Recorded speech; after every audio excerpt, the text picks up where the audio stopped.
प्रिय विद्यार्थियों, आज के वीडियो में हम बात करने जा रहे हैं क्रिस्टल क्षेत्र सिद्धांत के अनुप्रयोग। कुछ अनुप्रयोग हमने पिछले वीडियो लेक्चर में डिस्कस किए, उसी क्रम में शेष बचे हुए जो अनुप्रयोग हैं उनको हम आज के वीडियो लेक्चर में डिस्कस करेंगे। देखिए विद्यार्थियों, क्रिस्टल क्षेत्र सिद्धांत जैसा कि आपको जानकारी है, एक बहुत ही महत्वपूर्ण सिद्धांत है जो संकुल यौगिकों में धातु और लिगेंड के बीच में बंध की प्रकृति को समझाने में यह सिद्धांत काफ़ी सफल रहा है। जिस प्रकार से हमने संयोजकता बंध सिद्धांत की कमियां देखी, उन कमियों को मद्देनजर रखते हुए क्रिस्टल क्षेत्र सिद्धांत के जो अनुप्रयोग हैं उनको हम यहाँ पे विस्तार से डिस्कस करेंगे, उनके बारे में जानकारी प्राप्त करेंगे। तो देखिए, सबसे पहला इसका अनुप्रयोग है संकुल यौगिकों का रंग, colour of the complex compound. आपको पता है कि बहुत सारे संकुल यौगिक रंगीन होते हैं, कलर्ड होते हैं, और जो कुछ संकुल यौगिक हैं वो रंगहीन होते हैं। तो इनके रंग के पीछे कौन से कारण हैं, कौन से रीजंस हैं कि ये जो संकुल यौगिक हैं वो कलर्ड होते हैं, इस बात पे हम चर्चा करने जा रहे हैं। तो देखिए विद्यार्थियों, कुछ संकुल यौगिकों के हम एग्जाम्पल ले रहे हैं और वो किस प्रकार के होते हैं, किस प्रकार के कलर के होते हैं, उस पर हम यहाँ पे बात कर रहे हैं। तो देखिए, कॉपर का जो टेट्रा एक्वा संकुल है, टेट्रा एक्वा कॉपर सेकंड जो संकुल आयन है या सल्फेट, अगर हम इसको लगाएं तो ये हो गया tetra aqua copper second sulphate. तो ये ब्लू कलर का होता है, नीले रंग का होता है। ठीक उसी प्रकार से tetra amine copper second sulphate, ये वॉयलेट कलर का होता है। ठीक है, इसके अलावा हेक्सा एक्वा टाइटेनियम थर्ड जो संकुल आयन है वो पर्पल कलर का होता है। ठीक है, इसके अलावा एनहाइड्रस जो कॉपर सल्फेट है वो कलरलेस होता है, रंगहीन होता है। इसके अलावा जैसे टेट्रासाइनम कॉपर क्यूप्रेट सेकंड जो आयन है वो भी कलरलेस होता है। ओके, देखिए भिन्न भिन्न संकुल आयन भिन्न भिन्न कलर के होते हैं और जो कुछ संकुल आयन हैं वो कलरलेस होते हैं। तो इसके पीछे रीजन क्या है? ओके, तो देखिए इसके पीछे रीजन फाइंड आउट करते हैं हम। ये इलेक्ट्रोमैग्नेटिक रेडिएशन आपने पढ़ा होगा, EMR। EMR का फुल फॉर्म क्या है? इलेक्ट्रोमैग्नेटिक रेडिएशन, विद्युत चुंबकीय विकिरण। Electro magnetic radiation. Electromagnetic radiation actual में एक कोई सिंगल रेडिएशन नहीं है, ये बुंच ऑफ रेडिएशन है। इसमें विभिन्न प्रकार की ये रेडिएशन समाहित हैं, जैसे cosmic rays, gamma rays, X rays, UV rays, visible rays, इसके अलावा इंफ्रारेड, माइक्रोवेव्स और रेडियो वेव्स। ये सारी जो रेडिएशन मिलकर के और इलेक्ट्रोमैग्नेटिक रेडिएशंस का निर्माण करती है। तो EMR क्या है? एक बुंच ऑफ रेडिएशन है। बुंच का मतलब गुच्छा, बुंच ऑफ रेडिएशन, राइट। और इस बुंच ऑफ रेडिएशन में एक जो क्षेत्र है वो विजिबल रेडिएशन का क्षेत्र है, जिसको हम विजिबल रीजन बोलते हैं, विजिबल। और ये जो विजिबल रीजन है 7 रेडिएशन से मिलकर के बना होता है। ठीक है। और वो रेडिएशन कौन कौन सी है?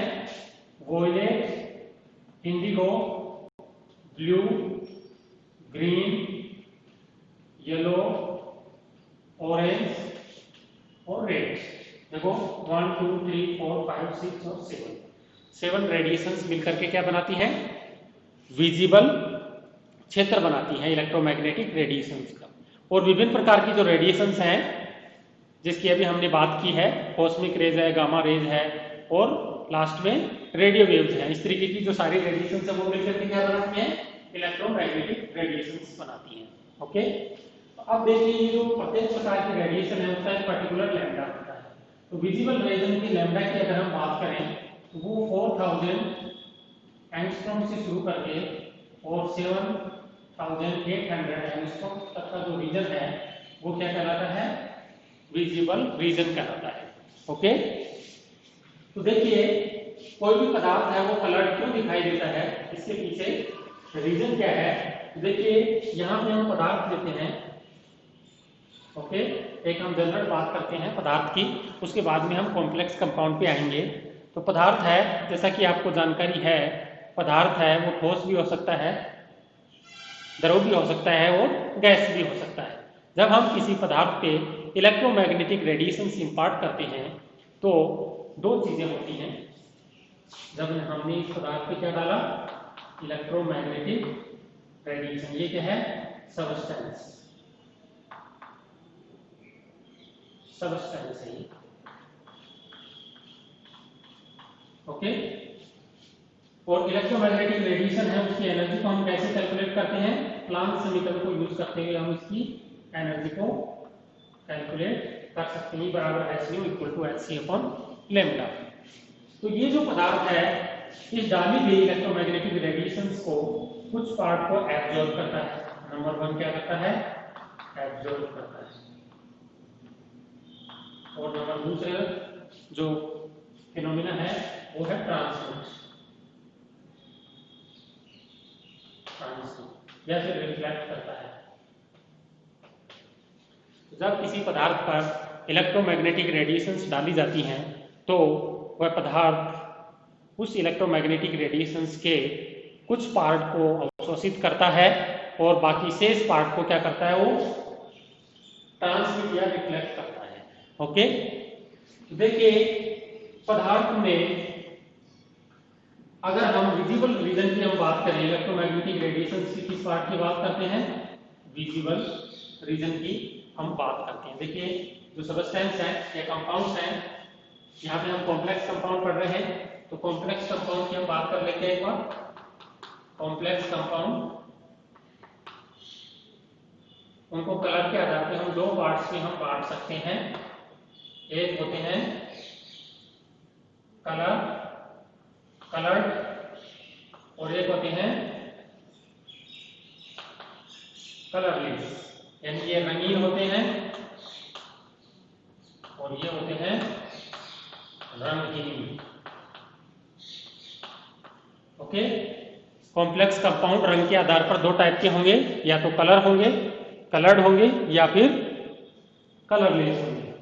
तो जब कलर्ड होंगे तो ये जो विजिबल वाला पार्ट है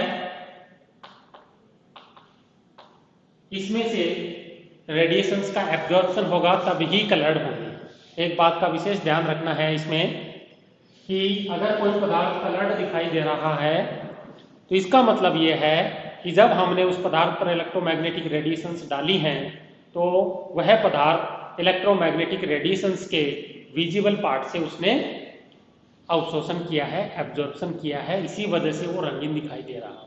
अगर पदार्थ ने विजिबल पार्ट से एब्जॉर्प्शन नहीं किया है तो वो पदार्थ हमें कलरलेस दिखाई देगा। ये बात क्लियर हुई? देखिए विजिबल पार्ट से एब्जॉर्प्शन कलर और विजिबल पार्ट के अलावा, यानी या तो इधर यूवीसी किया है और या फिर इंफ्रारेड रेडिएशन से किया है, यानी विजिबल से नहीं किया। विजिबल पार्ट से एब्जॉर्प्शन नहीं हुआ है इसका मतलब कलरलेस दिखाई देगा। ये बात क्लियर हुई? अब हम इस पे आते हैं वापिस कि जब हम पदार्थ ने विजिबल पार्ट से एब्जॉर्प्शन किया है और विजिबल पार्ट से हमें पता है वॉयलेट है, Indigo, blue, green, yellow, orange और रेड, 7 कलर्स हैं। इन 7 कलर्स में से अगर उस पदार्थ ने किसी एक कलर विशेष की जो रेडिएशन है उसका एब्जॉर्प्शन किया है तो वो पदार्थ कलर दिखाई देगा। अब क्वेश्चन ये राइज होता है कि वो किस प्रकार के कलर का दिखाई देगा, क्या जिस कलर का उसने एब्जॉर्प्शन किया है या जिस कलर की रेडिएशन का उसने एब्जॉर्प्शन किया है उसी कलर का दिखाई देगा या कोई फिर भिन्न कलर का दिखाई देगा। तो इसके लिए ये है कि पदार्थ ने जिस कलर का एब्जॉर्प्शन किया है उसका कॉम्प्लीमेंट्री कलर एब्जॉर्ब कलर का जो कॉम्प्लीमेंट्री कलर है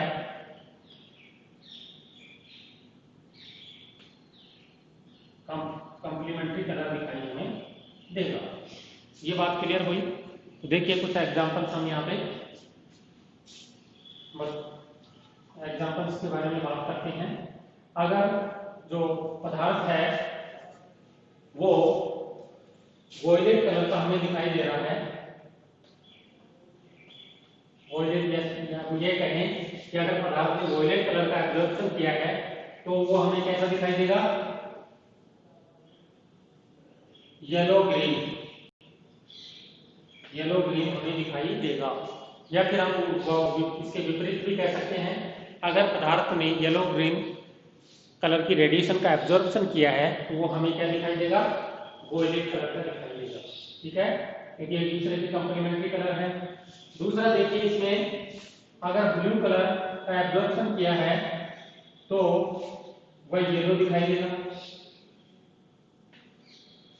तीसरा green blue colour, green blue colour का अगर एब्जॉर्प्शन किया है तो वो ऑरेंज दिखाई देगा। और अगर ब्लू ग्रीन कलर का एब्जॉर्प्शन किया है तो वो रेड दिखाई देगा। और अगर ग्रीन कलर का एब्जॉर्प्शन किया है तो वो पर्पल दिखाई देगा। कुछ एग्जांपल्स हमने यहाँ पे देखे हैं कि अगर पदार्थ ने वॉयलेट कलर का एब्जॉर्प्शन किया है तो येलो ग्रीन दिखाई देगा, ब्लू कलर का एब्जॉर्प्शन किया है तो येलो दिखाई देगा।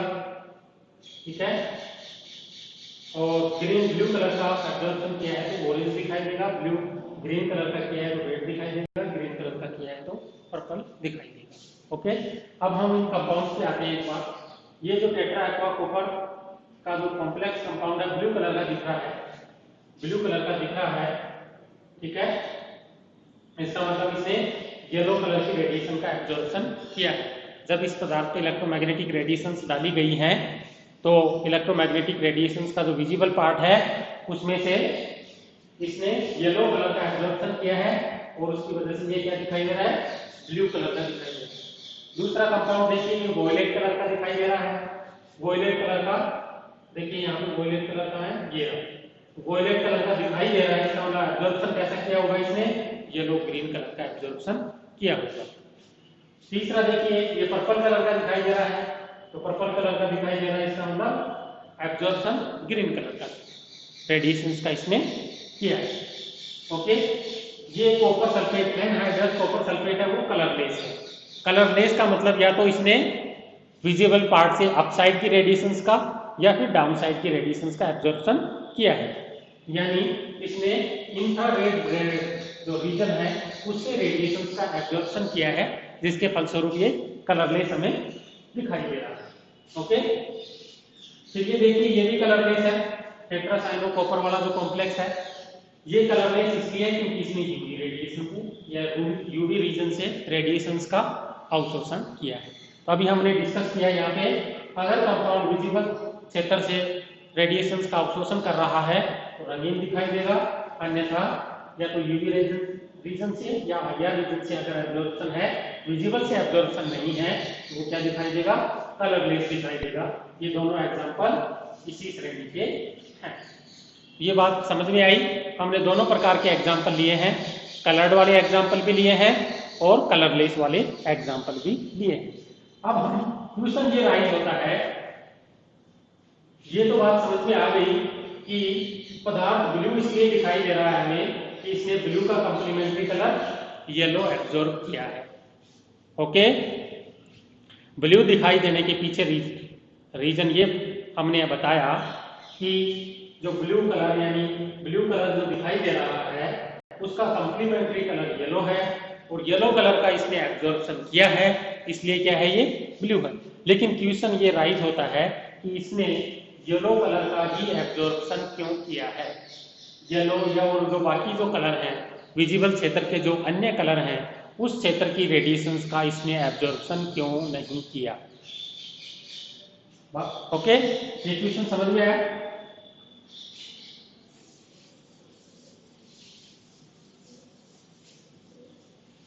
इस बात को समझने के लिए हम एक एग्जांपल लेते हैं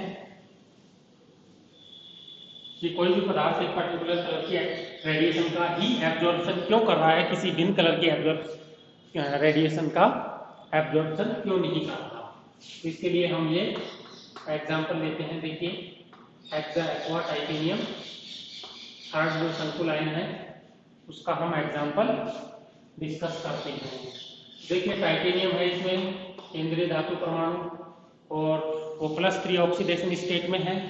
तो इसका इलेक्ट्रॉनिक कॉन्फ़िगरेशन क्या हो जाएगा, आर्गन 3d1 4s0 यानी फ्री मेटल आयन है, फ्री मेटल आयन, मुक्त धातु आयन। यानी अभी इस स्थिति में इसके पास में कोई क्रिस्टल क्षेत्र आरोपित नहीं है। ओके, लेकिन इसमें क्या होगा, जब हम क्रिस्टल क्षेत्र आरोपित करेंगे तो डी ऑर्बिटल्स क्या हो जाते हैं, स्प्लिट हो जाते हैं अकॉर्डिंग टू CFT। 3D एक इलेक्ट्रॉन है और जब हमने क्रिस्टल क्षेत्र लगाया है तो डी कक्षक विपाटित हो गए हैं। देखिए इस प्रकार से ये T2G है, हाई एनर्जी पे Eg है और T2G ऑर्बिटल में ये वाला एक इलेक्ट्रॉन है, ये वेरी लो एनर्जी डिफरेंस है, ये ग्रेवी सेंटर है। ओके, ये बात क्लियर हुई। जब हमने इस पदार्थ पे क्या डाला है, इलेक्ट्रोमैग्नेटिक रेडिएशन डाला है और इलेक्ट्रोमैग्नेटिक रेडिएशन की जो एनर्जी है उसको हम कैलकुलेट करते हैं प्लांक्स इक्वेशन, G बराबर h में equal to hc upon lambda. तो अब देखिए, इलेक्ट्रोमैग्नेटिक रेडिएशन जैसा कि अभी हमने बताया है, बुंच ऑफ रेडिएशन है, उसमें विभिन्न प्रकार की जो लैम्डा वैल्यू की रेडिएशंस हैं वो समाहित हैं। तो ये जो पदार्थ है उस इलेक्ट्रोमैग्नेटिक रेडिएशन से किस पार्ट से एब्जॉर्ब करेगा वो इस बात से निर्धारित होगा कि इसके P2G और Eg ऑर्बिटल्स के बीच में जो एनर्जी डिफरेंस है वो कितना है। ओके, तो देखिए, जब ये पदार्थ एब्जॉर्ब करेगा, एब्जॉर्प्शन के परिणाम स्वरूप जो इलेक्ट्रॉन है लो ऊर्जा के T2G ऑर्बिटल से कहां चला जाता है, उच्च ऊर्जा के Eg ऑर्बिटल्स में चला जाता है। तो ये जो डिफरेंस है, energy difference, that is called delta E equal to h nu equal to hc upon lambda. अब हमें ये पता लगाना है कि इस जो पदार्थ है इसने किस लैम्डा की रेडिएशंस का एब्जॉर्प्शन किया होगा। तो lambda equal to h delta E upon hc upon delta, यानी किस फॉर्मूले का इस्तेमाल करके ये एनर्जी जो डिफरेंस है वो हम कैलकुलेट कर सकते हैं। T2G और Eg के ऑर्बिटल के बीच में जो ऊर्जा अंतराल है वो हम कैलकुलेट कर लेंगे। जब ये ऊर्जा अंतराल हमें पता चल जाएगा तो इसकी लैम्डा हम कैलकुलेट कर सकते हैं। तो ये जो लैम्डा आती है वो आती है 5000 एंगस्ट्रॉम। ये बात क्लियर हुई। यानी जो hexa aqua titanium third complex ion है उसके केस में T2G और Eg ऑर्बिटल्स के बीच का ऊर्जा अंतराल लैम्डा वैल्यू 5000 एंगस्ट्रॉम के इक्वल है। तो ये जो पदार्थ है इलेक्ट्रोमैग्नेटिक रेडिएशंस की 5000 एंगस्ट्रॉम वाली तरंगदैर्घ्य वाली जो रेडिएशन है उसी का एब्जॉर्प्शन करेगा और 5000 एंगस्ट्रॉम जो तरंग दैर्ध्य वैल्यू है वो ग्रीन कलर का रेडिएशन की होती है। ठीक है, ये बात क्लियर हुई। इसने ग्रीन कलर का ही एब्जॉर्प्शन क्यों किया है? इसने ग्रीन कलर का ही एब्जॉर्प्शन इसलिए किया है क्योंकि इसके P2 और EC ऑर्बिटल्स के बीच की ऊर्जा अंतराल इस रेडिएशन जो तरंग दैर्ध्य है इसके अनुरूप ही है, इसलिए सिर्फ ये ग्रीन कलर की रेडिएशंस का ही एब्जॉर्प्शन कर सकता है। क्योंकि हमें पता है ऊर्जा स्तर क्वांटाइज्ड होते हैं। क्वांटाइज्ड का मतलब ये होता है कि ऊर्जा स्तर या तो यहाँ पे है या यहाँ पे है, इसके बीच में किसी प्रकार का कोई ऊर्जा स्तर नहीं है। बात समझ में आई? कोई भी पदार्थ किस क्षेत्र से रेडिएशन का एब्जॉर्प्शन करेगा और पर्टिकुलर कलर का ही क्यों दिखाई देगा? क्योंकि इसने ग्रीन कलर का एब्जॉर्प्शन किया है, इसलिए अभी हमने डिस्कस किया ग्रीन कलर का कॉम्प्लीमेंट्री कलर क्या होता है? Purple colour. इसलिए क्या दिखाई देता है? पर्पल कलर का दिखाई देता है। ये बात क्लियर हो गई? ओके, अब देखिए इसमें ये जो है इसको हम सेंटीमीटर इनवर्स में भी कन्वर्ट कर सकते हैं। तो ये 20,000 सेंटीमीटर इनवर्स आता है और इसको हम जब एनर्जी में कन्वर्ट करेंगे तो 50 किलो कैलोरी प्रति मोल हमें प्राप्त होता है, एनर्जी डिफरेंस। ओके, ये बात क्लियर हो गई। कोई पदार्थ किसी विशेष रंग का ही क्यों दिखाई देता है? इसके और एग्जाम्पल हम ले सकते हैं। ब्लैक बोर्ड है वो ब्लैक कलर का ही क्यों दिखाई देता है?